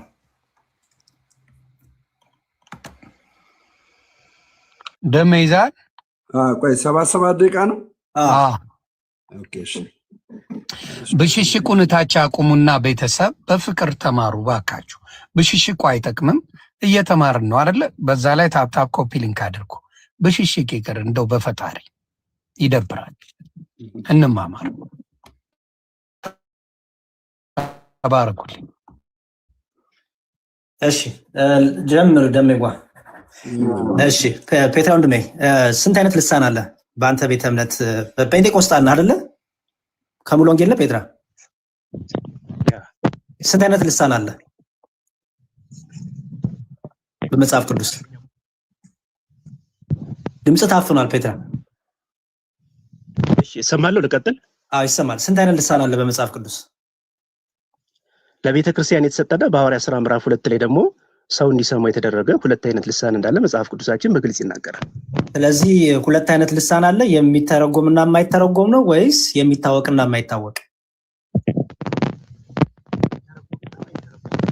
ድምጽ ታፍኗል ፔትራ። አልሰማም? እሺ አሁን መጣ። እሺ ሐዋርያት ሥራ ምዕራፍ 2 ቁጥር 8 ላይ ያለው እንግዲህ ቅድም ስናነበው እንደነበረ በገዛ ቋንቋችን እንሰማለን የሚለው የሰው ቋንቋ እንደሆነ ነው የሚናገር። እሱንም ሄደን በደንብ ክፍሉን ማየት እንችላለን። በአንደኛ ቆሮንቶስ ደግሞ ለቤተ ክርስቲያን የተሰጠ ልሳን እንዳለ ጳውሎስ ይናገራል ማለት ነው እኮ። ይህ ለቤተ ክርስቲያን የተሰጠው ልሳን ፔትራ የሚታወቅ ቋንቋ ነው? የሰው ልጅ የሆነ ቋንቋ ነው ወይስ አይደለም? አይደለም። የምን ቋንቋ ነው? የእግዚአብሔር ነው፣ ከመንፈስ ቅዱስ የሆነ ስጦታ ነው እንጂ ሰው የሚሰማው ሰው የሚናገረው አይደለም። ኖ ከተረጎመ ይሰማል። በሐዋርያት ሥራ ምዕራፍ 2 ላይ ያለው ከሆነው እግዚአብሔር ተጠቅሞበት ሰው እንዲሰሙ አድርጓል። በጣም ጥሩ እሺ ልጠይቅ። ስለዚህ ቆሮንቶስ ላይ ያለው ሐዋርያት ሥራ ላይ ካለው ጋር አይገናኝም። ሐዋርያት ሥራ ላይ ያለው የሌላ ቋንቋ ሰው የሰው ተናጋሪ የሌለው ሰሚ የሌለው ተናጋሪ የሌለው ቋንቋ ነው የምትለው አይደል? ከሐዋርያት ሥራ ጋር አይገናኝም ነው የምትለው አይደል? ሐዋርያት ሥራ ምዕራፍ 2 ላይ የቆሮንቶስ ነው ደቂቃ ያልቅብኝ። በቆሮንቶስ ቅዱስ ጳውሎስ ልሳን እያለ የሚናገረው ሐዋርያት ሥራ ካለው ልሳን ጋር አንድ አይነት ነው ወይስ የተለያየ ነው? ምዕራፍ 2 ላይ ሐዋርያት ሥራ ላይ ያለው ምዕራፍ 2 ላይ ያለው ከሆነ ተመሳሳይ ነው ቃሉ። ቁጥር 8 ላይ ደግሞ ሐዋርያት ሥራ ምዕራፍ 2 ቁጥር 8 ላይ ያለው ከሆነ ይለያያል። ፔትራ ፕሊዝ ጥያቄን መልስልኝ። የጠየቁ ጥያቄ ቆሮንቶስ ላይ ያለው በቆሮንቶስ ይነገር የነበረው ልሳን የሚለው ወርድ ቃል ልሳን የሚለው ቅዱስ ጳውሎስ እና በሐዋርያት ሥራ ምዕራፍ 2 ላይ ያለው ልሳን የሚለው አንድ አይነት ቋንቋ ነው ወይስ የተለያየ ነው? ቋንቋው ከእግዚአብሔር ፕሊዝ ፔትራ ድምጽ ታፍኗል። ድምጽ እየሰማሁት አይደለም። ቋንቋው አንድ ነው። እየሰማኸኝ ነው? ቋንቋው ከእግዚአብሔር ነው፣ አንድ ነው። እግዚአብሔር ነው የሰጠው። ግን ሁለት አይነት ነው? አዎ ለቤተ ክርስቲያን የሚሰራለ እዛ ሐዋርያት ሥራ ምዕራፍ 2 ቁጥር 8 ላይ ያለው ደግሞ ሰዎች የሰሙት ያን እግዚአብሔር ሲሰራበት እናያለን ማለት ነው። ስለዚህ ሐዋርያቱ የተናገሩት በሐዋርያት ሥራ ምዕራፍ 2 ላይ ሐዋርያቱ የተናገሩትና ቆሮንቶስ ቤተክርስቲያን ይናገር የነበረው ልሳን የተለያየ ነው ወይስ አንድ አይነት ነው? ልሳኑ መንፈስ ቅዱስ ነው፣ አንድ ነው። እኔ ከምን መጣ አላልኩም። ፕሊዝ ፔትራ ቶሎ መልስልኝ። ከየት መጣ አላልኩም። ከመንፈስ ቅዱስ ነው። አንደርስታንድ ግን ሲነገር የነበረው ልሳን አንድ አይነት ነው ወይስ የተለያየ ነው? መለስኩልህ እኮ ወዳጄ። በቃ እሺ ልቀጥል፣ ችግር የለውም። አልመለስክልኝም ግን ልቀጥል። እሺ አንደኛ ቆሮንቶስ ምዕራፍ 14 ቁጥር 9 ላይ እንዲህ ይላል። ይሄው እያየኸው አንደኛ ቆሮንቶስ ምዕራፍ 14 ቁጥር 9 ላይ እንዲሁ እናንተ ደግሞ የተገለጠውን ቃል በአንደበት ባትናገሩ ሰዎች የምትናገሩትን እንዴት አድርገው ያስተውሉታል ይላል። በአንደበት ባትናገሩ ማለት ነው። ፔትራ ፕሊዝ ድምጽ እየታፈነ ነው። እኔ ደቂቃ እኮ አለቀ። ምን የተረጎመውን አይደለም። ይኸውልህ የተገለጠውን ቃል በአንደበት ባትናገሩ፣ ለእናንተ የመጣውን ቃል በአንደበት ባትናገሩ ነው የሚለው። ተናጋሪዎቹን ነው። ምክንያቱም ሰዎች የምትናገሩትን እንዴት በአንደበት ማለት ነው። ስለልሳኑ የተነገረው ልሳኑ ካልተተረጎመ ነው። ካልተተረጎመ አይልማ። ኖ እናንተ የምትናገሩት ነው። አሁን ተርጓሚ አይልም፣ ተናጋሪው ነው የሚለው። ይኸው እዚህ ጋር እንዲሁ ደግሞ እናንተ ደግሞ የተገለጠውን ቃል በአንደበት ባትናገሩ ሰዎች የምትናገሩትን እንዴት አድርገው ያስተውሉታል፣ ለንፋስ የምትናገሩት ሆናላችሁ ይላል። ልሳን የሚናገረው ሰው በአንደበት ተናገር ሲባል ምን ማለት ነው? የተገለጠውን ይላል ያሬዶዬ። የተገለጠውን ማለት የወረደውን የተሰጣቸውን ቃል ማለት ነው። በአንደበት ካልተናገረ ማለት ነው አይደለም። ልሳኑን ነው የተገለጠውን ነው። እንዲሁ እናንተ ደግሞ የተገለጠውን ይላል ማለት በአንደበት ማለት ነው። ሰማውን በአንደበት ነው የፈለኩት። በአንደበት አትናገሩ ማለት ነው። ታዲያ በአንደበት እኮ ነው የሚነገረው። በአንደበት አትናገሩ ማለት ነው።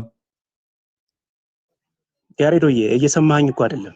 እሺ ልለፋው ነው። ችግር የለውም። እሺ ችግር የለውም። ልለፍ ደቂቃ እንዳያልቅብኝ። እሺ 2 ደቂቃ ነው የቀረችኝ። እዛ ቆሮንቶስ 14 ላይ ቁጥር 11 ላይ እንግዲህ የቋንቋውን ፍቺ ባላውቅ ለምናገረው እንግዳ ሆናለሁ እና በዓለም ምናልባት ቁጥር የሌለው ቋንቋ አይነት ይኖራል፣ ቋንቋ የሌለው ሕዝብ ግን የለም ይላል አይደል ቅዱስ ጳውሎስ አይደል? ፔትራ አይሰማኝም። ፕሊዝ ድምጽ ታፍኗል። ስፒከሩን ይዘዋል መሰለኝ። ፔትራ እሰማለሁ። ልክ ነው። እሺ ቅዱስ ጳውሎስ እዚህ ጋር በዓለም ምናልባት ቁጥር የሌለው ቋንቋ አይነት ይኖራል፣ ቋንቋ የሌለው ህዝብ ግን የለም ለምን አለ? ያ ቋንቋ የሌለው ህዝብ አለ እንዴ? ለምን አለ ነው ያልኩህ።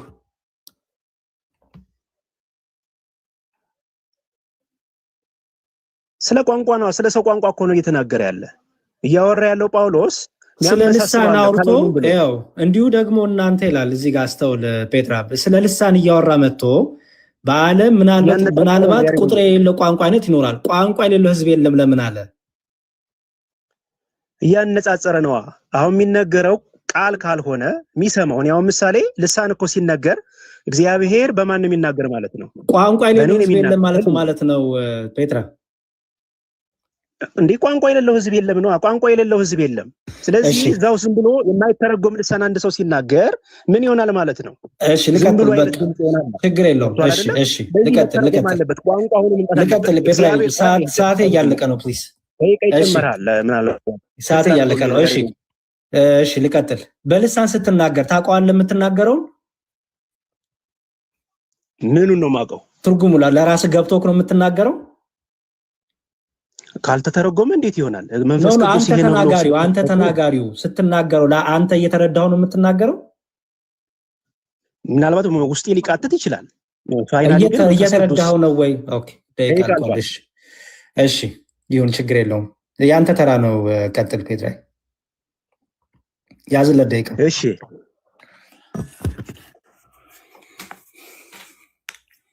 እሺ ያሬዶ፣ መንፈስ ቅዱስ ተሞልተሃል? የግለሰብ ጥያቄ አይደለም እኮ አሁን እየተናገረ ትምህርት ነው። ያ ትምህርት አይደል እንዴ? ስለ ልሳን ስለ መንፈስ ቅዱስ እኮ ነው የምናወራው። በመጽሐፍ ቅዱስ ሐዋርያት ሥራ ቆሮንቶስ ላይ ነው እስካሁን ያደረገው። ስለ ግል አይደለም። ቤተክርስቲያን ሰዎች በመንፈስ ቅዱስ እንዴት ነው የሚሞሉት? ጥያቄው ጥያቄው ስለ መጽሐፍ ቅዱስ ነው ፔትራ። ትምህርት በመጽሐፍ ቅዱስ ልሳን እንዴት ይታያል ነው ትምህርታችን።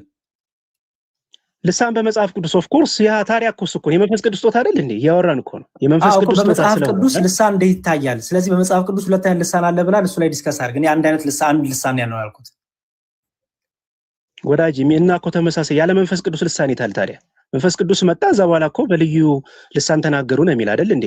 ሁለት አይነት ልሳን አለ ብላል። እኔ አንድ ልሳን አለ ብላል። እሱን በጥቅስ ዲፌንድ እናድርግ ፔትራ ፕሊዝ። እና እየጠየቁ እኮ ነው ይሄ ልሳን በእናንተ ቤተክርስቲያን ውስጥ አለ ወይ? ወይ ጉድ! እሺ መልካም ልመልስልህ። ጥሩ በቃ እሺ። እንግዲህ ልሳን ቋንቋ ስለሆነ አዎ አለ በእኛ ውስጥ።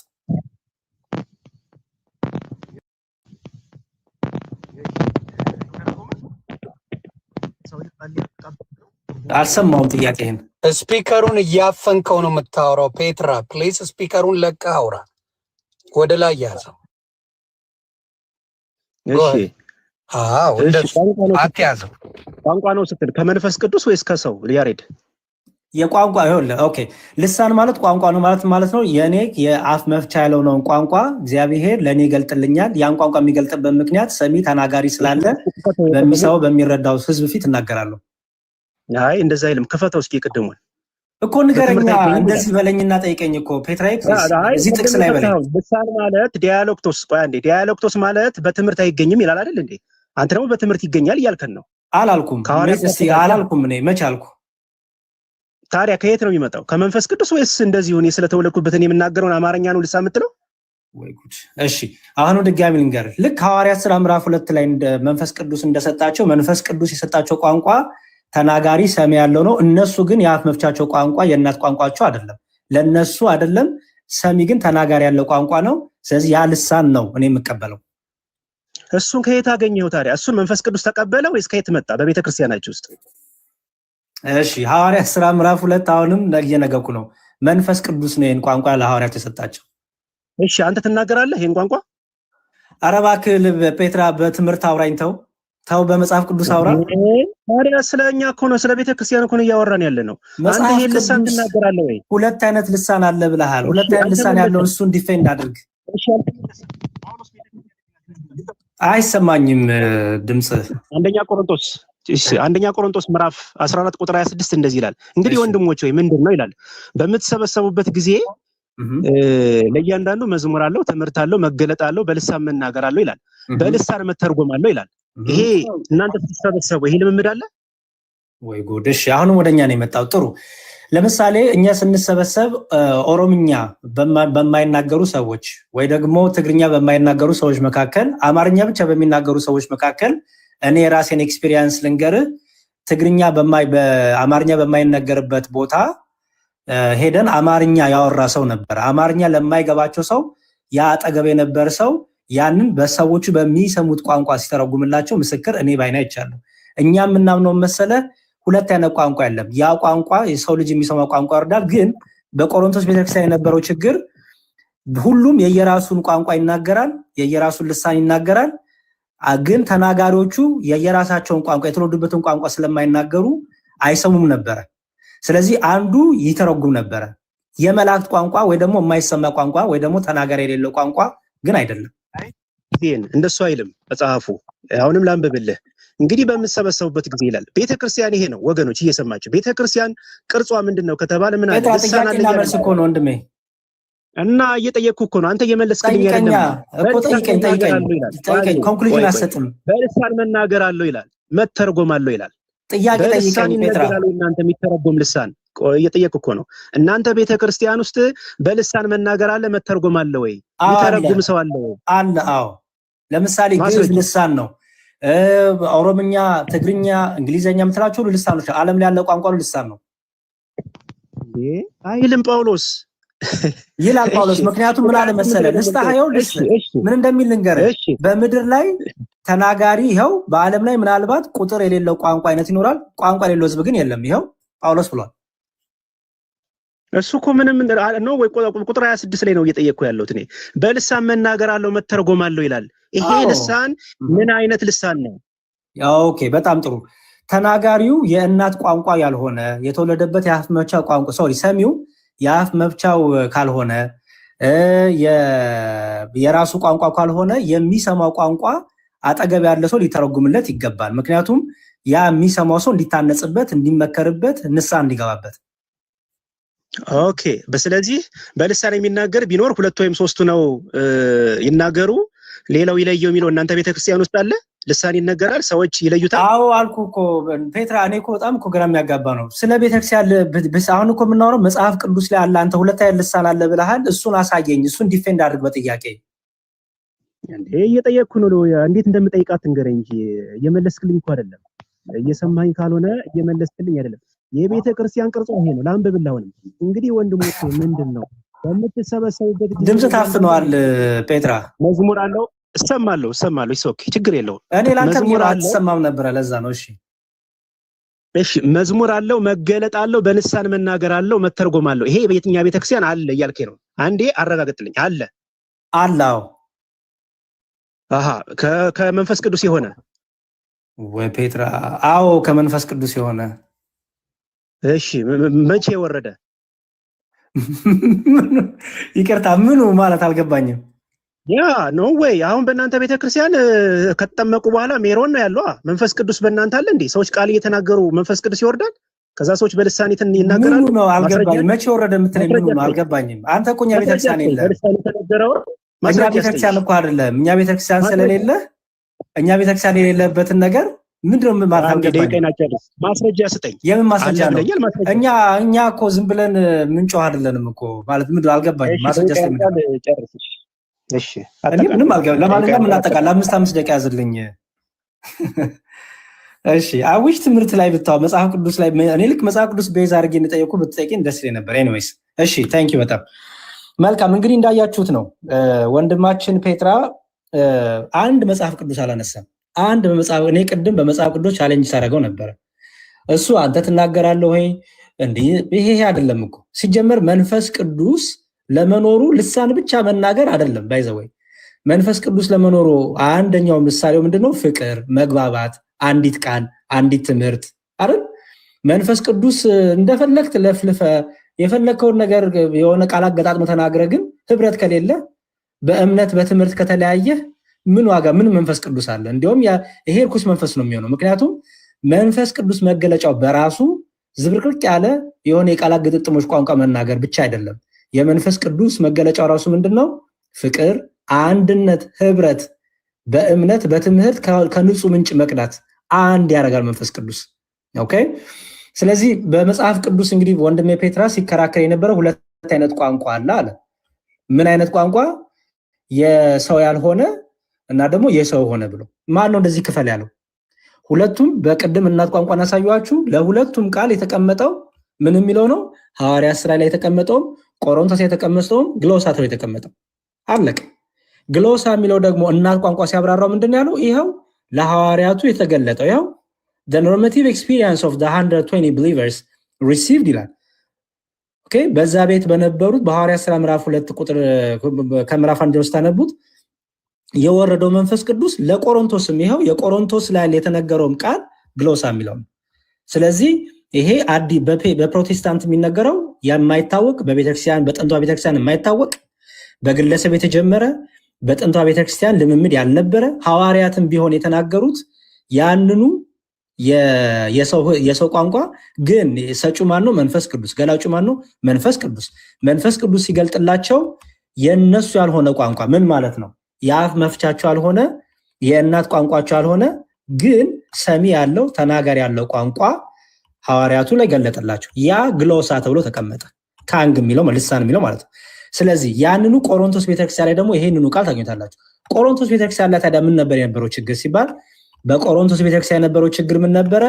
እንደምታውቁት በቆሮንቶስ ቤተክርስቲያን ከአይሁድ የመጡ ከአሕዛብ የመጡ ከተለያየ ቦታ የመጡ የተጨመሩ ወደ ቤተክርስቲያን። እነዚህ ወደ ቤተክርስቲያን የተጨመሩ ሰዎች እግዚአብሔር መንፈስ ቅዱስ ልሳን ሲገልጥላቸው ቋንቋ ሲናገሩ አስተውሉ። ያ የሚናገሩት ቋንቋ አጠገቡ ያለ ሰው አሜን ማለት አይችልም። ለምን? አይሰማውም፣ አይረዳውም። ኦኬ አይሰማውም፣ አይረዳውም። ለምንድነው የማይሰማው የማይረዳው? የተወለደበት የአፍ መቻን ቋንቋ እየተናገሩለት አይደለም።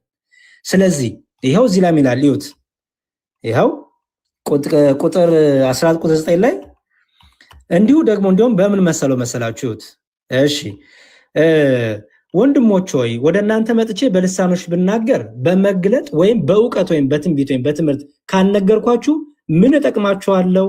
አስተውሉ። ነፍስ የሌለበት ነገር እንኳን ዋሽንት ክራርም ቢሆን ድምጽ ሲሰጥ የድምጽ ልዩነት ባይገልጥ በዋሽንት የሚነፋው ወይም በክራር የሚመታው መዝሙር እንዴት ይታወቃል? ቅዱስ ጳውሎስ እንዴት አድርጎ ስር እንዳደረገው ይሁት። ደግሞ መለከት የማይገልጥን ድምጽ ቢሰጥ ለጦርነት ማን ይዘጋጃል? መለከት ሲነፋ በሉ ጦርነት ትወጣላችሁ የሚለውን አንደርስታንዲንግ የሌለው ሰው ዝም ብሎ መለከት ሲነፋ ቢሆን ያን ነገር ካልተረዳው ምን ዋጋ አለው? ክራርም ደግሞ ድምጽ ቢሆን ሲገጥ የድምጹ ልዩነት ባይገልጥ በዋሽንት የሚነፋው እና በክራር ሰምታችሁት ካለያችሁት ምን ዋጋ አለው እያለ ነው ቅዱስ ጳውሎስ። እንዲሁ ደግሞ እናንተ አለ ይሁት የተገለጠውን ቃል ከመንፈስ ቅዱስ የመጣውን ቃል ልሳን በአንደበት ባትናገሩ ሰዎች የምትናገሩትን እንዴት አድርገው ያስተውሉታል? ለነፋስ የምትናገሩ አይደላችሁምን?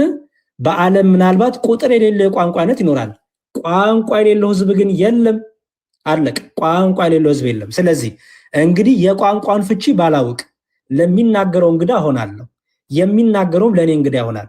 ምንም ባላቅ የቋንቋን ፍቺ ባላውቅ። እንዲሁ ደግሞ እናንተ መንፈስ የጦታን በብርቱ የምትልኩ ሆናችሁ በቤተክርስቲያን ለማነጽ እንዲበዛላችሁ ፈልጉ። ስለዚህ በልሳን የሚናገር እንዲተረጎም ይጸልይ።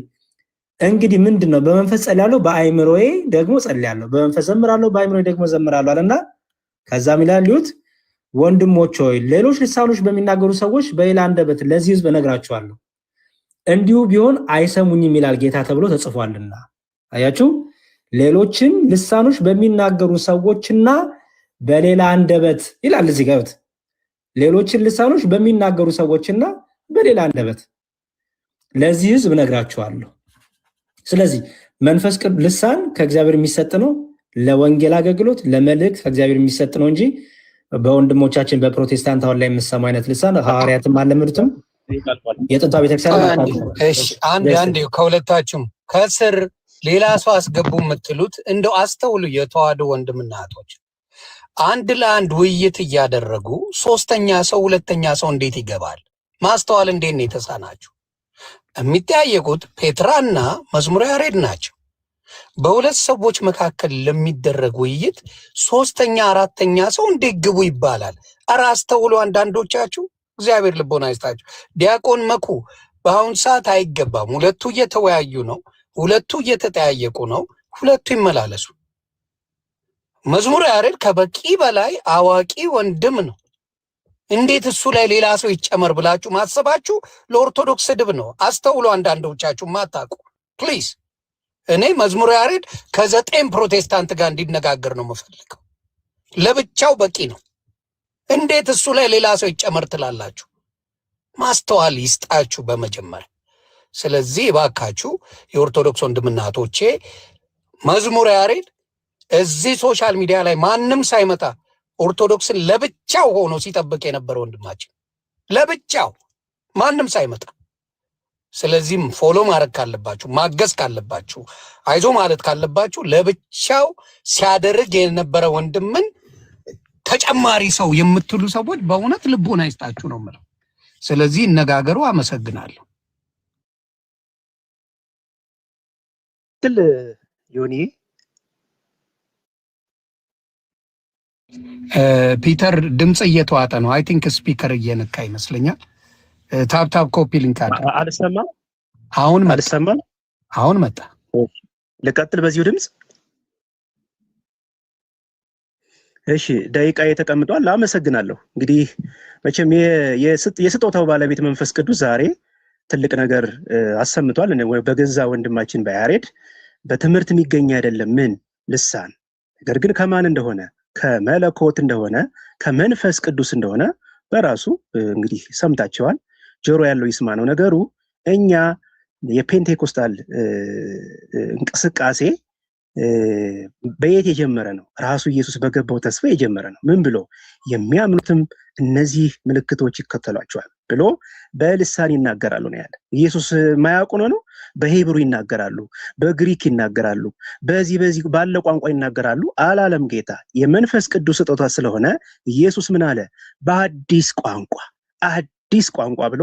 ይሄ እንቅስቃሴ ደግሞ የት ነው ያለ ከተባለ በሐዋርያት ሥራ ምዕራፍ 2 ላይ በራሳቸው እነዛን በመሰሉ ወርቅ ሐዋርያት፣ ድንቅ የሆኑ የበጉ ሐዋርያት ወርዶ ሲናገሩ እናያለን። ይሄን የሚቃወም ትውልድ ነው የመጣ። እንግዲህ ወገኖች ሐዋርያትን የሚቃወም ትውልድ መጣ። ሐዋርያትን ትክክል አይደላችሁም ሚል ትውልድ መጣ። እንግዲህ ይሄን የሚያደርግ ደግሞ ከማን ጋር ይጣላል? ከእግዚአብሔር ጋር ይጣላል። ነገር ግን ምልክት ነው። ጳውሎስ እንዳለው በልሳን መናገር ለማያምኑት ምን ስለሆነ? ምልክት ስለሆነ ምልክቱን ተቀብላችሁ ይልቅ ወደዚህ ጌታ ብትመጡ ትልቁ ነገሩ እኔ ልሳን እንዲህ ነው እንዲያ ነው የሚለው ሳይሆን ወደ ጌታ መምጣት። እውነተኛው አምልኮ የት ነው ያለ ከተባለ ጳውሎስ በአንደኛ ቆሮንቶስ ምዕራፍ 14 ቁጥር 26 ላይ ትክክለኛዋ ቤተክርስቲያን ልምምዷ የት ያለው ነው? የፔንቴኮስታል። የትኛው? መዝሙር ያለው፣ ከዛስ ቃል አለ፣ ትምህርት፣ ከዛስ በልሳን መናገር አለ። ልሳኑ ምን ይደረጋል? ይተረጎማል። ካልተተረጎመስ ዝም እንዲል። ያ ልሳን ሐሰት ነው።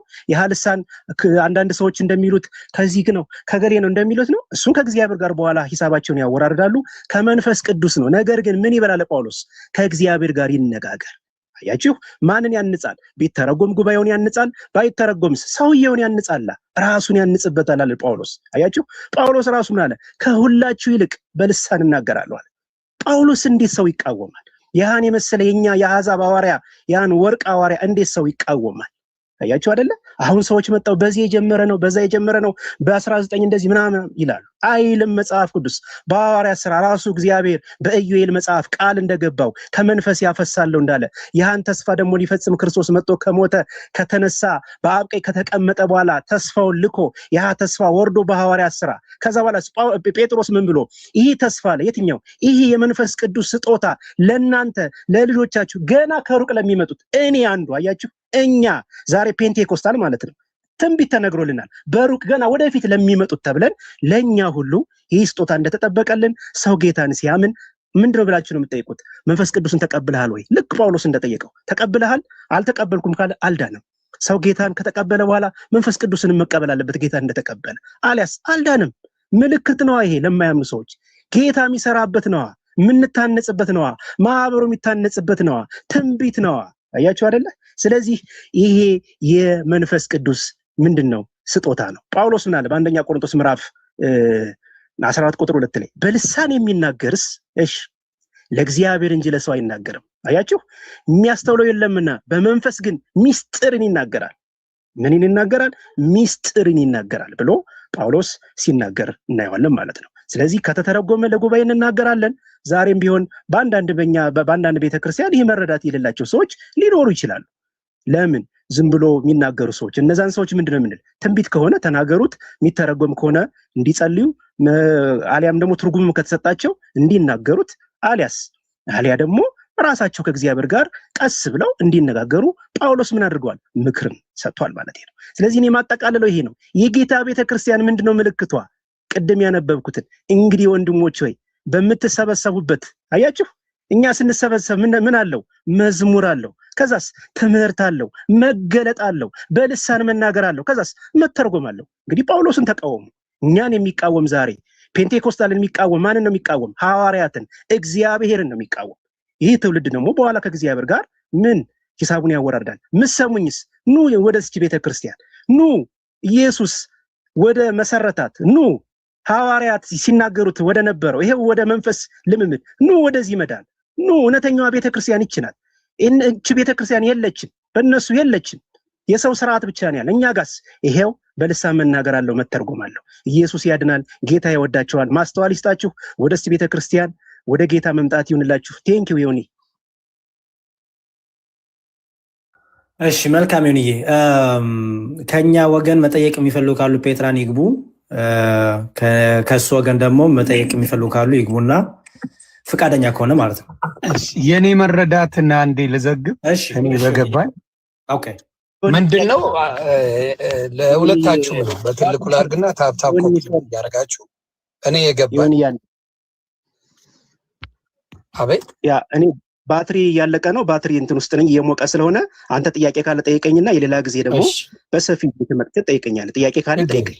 እንደ ሁለታችሁ ከነገራችሁን ካዳመጥኩት ከገባኝ ሁለታችሁም ትነግሩኛላችሁ። ምንድነው መዝሙረ ያሬድ ሲናገር ቅድም በደንብ ከሰማሁት ምንድነው የሚለው? ቋንቋ የሌለው ሕዝብ የለም የሚል ነገር አንብቦልኛል። ልሳን ሌላ ቋንቋ ከሆነ ምን ማለት ነው?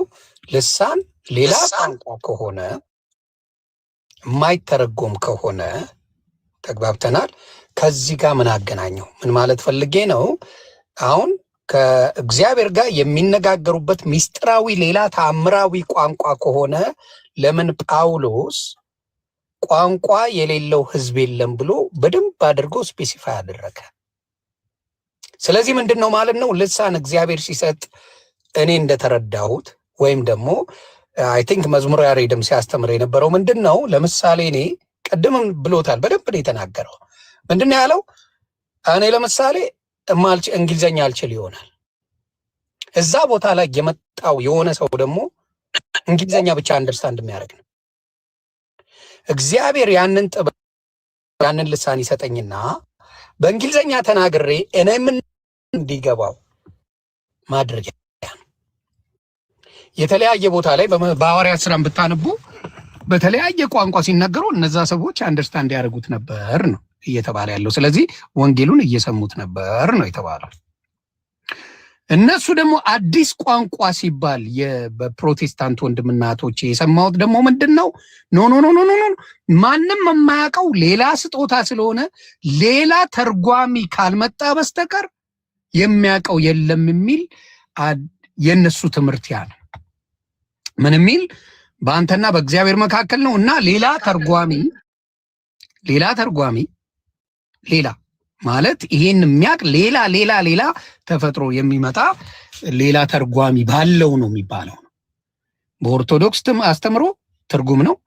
ምን አይነት ትርጉም? አንድ ሰው ቋንቋ አይችልም፣ ሌላ ቋንቋ ለምሳሌ እንዳልኳችሁ የውጭ ሀገር ቋንቋ አንዱን አይችልም። ይሄ ሰው ሲናገር ለዛ እንዲገባው ይደረጋል። እግዚአብሔር የሚሰጠው ያንን ልሳን ነው የሚሰጠው፣ ያንን ቋንቋ ነው የሚሰጠው። በፕሮቴስታንት አስተምሮ ደግሞ ኖ እንደዚህ አይደለም። ትርጉም የሚሰጥ ሌላ ልዩ ቋንቋ ሆኖ ሌላ ነው እያሉ ነው የሚያስተምረው። እና ከሁለታችሁም ከተሳሳትኩ እንድታርሙኝ ነው። ከዛ ወደ ጥያቄው የሚሄድ ከፕሮቴስታንትም ከኦርቶዶክስም ትጠያየቃላችሁ። ይሄ ነው እንግዲህ የሰማሁት። ተሳስቻለሁ ያሬዶ? ከተሳሳትኩ ነገር የኔን ስታንድ ትክክል ነው የገለጽከው። የፔትራን ስታንድ ራሱ ይናገር። ኦኬ ፔትራስ ስለአንተ የተናገርኩት ትክክል ነው ወይስ ተሳስቻለሁ? ሚዩት ነው ፔትራ። ያ ጳውሎስ ካልተተረጎመ መተርጎም ስላለበት ነው እየተናገረ ያለ ጳውሎስ እንጂ ቋንቋ አለ። አዎ ቋንቋ የሌለው ህዝብ የለም። ቅድም እኮ በወንድማችን የረድ እንደሰማው ኖ አይ አጭር አድርጎ ነው የመለሰልኝ እሱ። አሁን ጠየቅኩት ልክ ነው ያልከው አለኝ። አንተ ጋስ ያለው አሁን ኤክስፕሌን እንድታደርግልኝ እኮ አይደለም የኔን አንደርስታንዲንግ እንድትረዳ ነው። አዲስ ነው በሌሎች መተርጎም አለበት ብሎ ነው ፕሮቴስታንት ወንድምናቶች የሚያምኑት እያልከኝ ነው አይደለ? ያሬድ እኮ ከፍቶ አሳየ እኮ ከእግዚአብሔር ነው አለ እኮ። ምን እንግዲህ ድሮስ ልሳን ከእግዚአብሔር ባይሆን ልንነጋገርም እዚህ ጋር አንችልም አይደለ? ኖ የሰው ቋንቋ የሚለው ሳይሆን ከእግዚአብሔር ከመለኮት በትምህርት የሚገኝ አይደለም። ባትሪ ሊዘጋ ነው ይሁን አምሶሪ ባትሪ ሊዘጋ ነው። ሶል የኔ ወዳጅ ነው 5% እያለ ነው። ሶል ጋር ታወራለህ። እሺ መልካም። ስለዚህ ሌላ ነው እያለ ነው ያለ። ስጦታ እኮ ስጦታ ነው። እሱማ መንፈስ ቅዱስ እንደሆነ ሐዋርያት ሥራ ላይ በደንብ አድርጎ አስቀምጦታል። ስጦታ ነው የሰጣቸው እንጂ በትምህርት የሚመጣ እንዳልሆነማ ሁላችንም እናውቃለን። የምን አይነት ትምህርት ነው ደግሞ? ምን አይነት ትምህርት ያስፈልጋል? ይሁን ይቅርታ፣ የቅድሙን ልምምድ ልናገረው እኔ እንዴት እንዳገኘሁት። አይ ምክንያቱም በአሁኑ ሰዓት ደሜ በዚህ ሰዓት አይሰሙህም፣ ዋሽታል ነው የሚሉ ያንተ ይቀር። ፔትራን አግዞ የገባ